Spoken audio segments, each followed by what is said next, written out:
Human on BBC Radio Shropshire. Now, over the last few weeks, we've tried to teach you, or at least give you a taster of some new skills and give you some new information, teach you something while you're on lockdown. And we've done a bit of Spanish, we've done various items on how to learn a language, but I think this might help me out because Lingotot says that it makes learning languages easy for kids, which I think might just put it on about my level. And Jenny Barnett is from Lingotot and joins me now. How are you? I'm very well, thank you. Thank you very much, Mark, for having me on the programme. That's all right. So talk to me about Lingotot then. What's the idea behind it? Well, the idea is to give children as early a possibility as we can to learn a language and be exposed to a language. So we actually teach children from 0 up to 12 years, which means that across the country that I cover, Shropshire, we visit schools to do after-school clubs and Key Stage 1, Key Stage 2 lessons within school time. But I also do work at nurseries, so we go with the babies and then through to toddlers and then through to preschool children. And I work a lot with community as well, so parents can come and learn the language along with their kids. So even just exposing a baby to multiple languages helps? Absolutely. It's been shown that children who learn, any child that's born, up until about 10 months old, that child could have been born in any country in the world, and your brain is open to all sounds that can be made. And so bringing your child to, essentially a fun class, anything that you might normally go to, as a kind of a parent and toddler class where you kind of just have fun singing and you play with instruments and sing songs, read stories. But this is actually in the language, so it just exposes them to the actual sounds of the language. And then when they're able to speak, they've already kind of got that register in their head to then reproduce it. So do you almost teach in a way that mimics how you learn to speak as a toddler? Absolutely, yes. The idea of our lessons, there is a tiny little bit of English that's spoken, but the idea is that essentially the whole lesson is done in a language, so the instructions to stand up and sit down and move in a certain way are given in the language. And the parents can help, or the nursery teachers or whoever's there with us can help the children to understand what that means and what they're meant to do with it. And they just put the two together. When you've got a parent and child, do you find that the child picks it up far quicker than the adult? I have done some classes where parents they can be a little nervous about getting it right. And of course, children don't learn like that.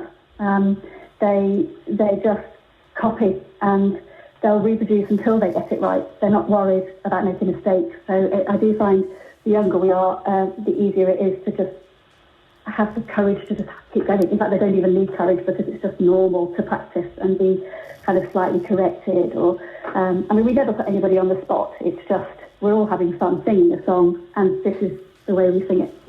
Is the biggest barrier a confidence and embarrassment thing then to most people once they hit a certain age? I don't find that with up to 12. I know that some children, when we go into kind of year 5, year 6, they can be a bit concerned about singing songs, but we find that learning language through songs that are known in English really helps their understanding. And we do the same with stories. So we'll use nursery rhymes and traditional tales that they know the story in English, and they can then kind of put together the words that we're learning and which words appear in the story, and it comes together through that. We've got a bit of a reputation, haven't we, in England in particular, as being pretty bad at learning language. I mean, I speak to footballers a lot in the other side of my job, and it's very common to meet somebody who speaks 3, 4, 5 languages, and that is just totally alien to us. Is that because we start too late? Personally, I started when I was in year 5 at school, so I would have been 9. I think I was one of the lucky ones. And actually, I didn't particularly love languages until I found a reason to use them. And I think this is why getting children in front of it and seeing how it sounds when they say it and hearing a story in a different language and realising that you understand it kind of helps them give a sense of purpose to the learning. And then I guess when you reach a certain age and can travel, that's a great incentive, isn't it? One day we'll be allowed to do that again, I'm sure. Absolutely. Hopefully. I think nowadays, and we found this massively with the lockdown, having the internet and the ability to communicate with people around the world it makes a massive difference. And already we have those connections, and a lot of it is conducted in English. But I have friends in Austria that I speak to in German, and they speak to me in English. I've spoken to a friend in Paris during the lockdown, and it's surprising how many people are experiencing exactly the same thing. How's it been for work? Because obviously you can't get together, can you? No. So I've got two tutors, Dee and Debbie, who help me teach across Shropshire. We teach about 250 children a week. And I've had to furlough them for the moment, but they've been kind of coming online, and we've been using it, as everybody has, I think, having Zoom chats and cuppers just to keep our spirits up. But from a teaching point of view, Zoom has been amazing. And actually, Lingotot headquarters have provided us with a framework from which to move online. I'm not particularly tech savvy, and it's taken quite a lot for me to do that, but I've had massive support from headquarters, and they've provided kind of the additional benefits that we don't actually normally get in face-to-face classes, or real person classes, in that there's a whole online community, and I can give links to the children and parents to carry on learning once the class is over, so they've got access to be able to see more lessons, see some television in a different language, and just carry on their learning through the week. Songs and stories must be a great way to do it, rather than just kind of dictating boring things. Capturing their imagination and just happening to teach them language as well is probably the key, I guess. I think so, yeah. I mean, most of our songs are tunes that we know, and so when you sing it, it's amazing how quickly children actually pick it up. I have had children that have been in classes, parents have been a bit concerned that they haven't been engaging, particularly if they're young kids, and they're kind of moving. We don't sit them down in front of a desk. It's a very mobile, very interactive way of doing things, even online. We get them up and they walk around in circles and sing the songs and get their teddy bears and whatever they've got at home to help them. But what I find is that even those who appear to not be taking it in, they can be coming for 6-7 months, and then suddenly they'll start singing the whole song because that's just kind of part of what they know, and they were just not ready to start yet. So, it is amazing. It's very exciting to be able to do that for a child. Give us an example of one of your songs, and let's see if I can get it. Okay, right. So, you'll know this one.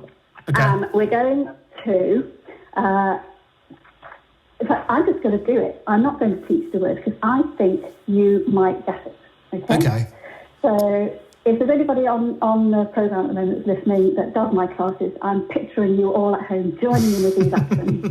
Okay. So it goes like this. Si tu aimes parler français, frappe tes mains.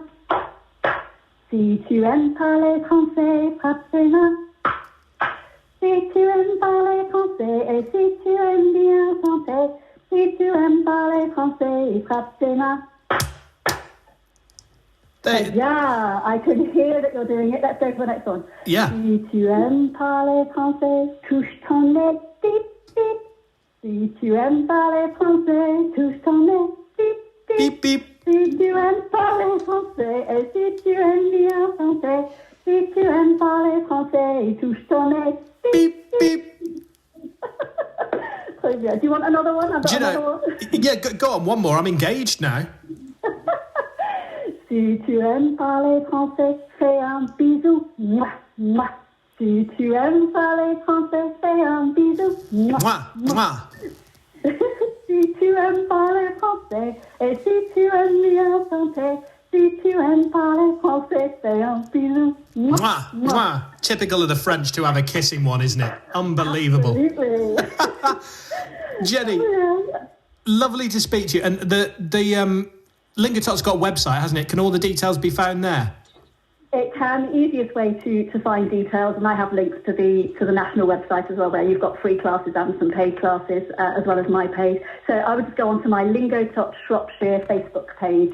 Lingotot Shropshire. Simple as that. Brilliant. Jenny Barnett, thank you so much. I enjoyed that. So free class tomorrow as well. So go and make the most of it. And, if you grab somebody near you, kiss them in a very French manner.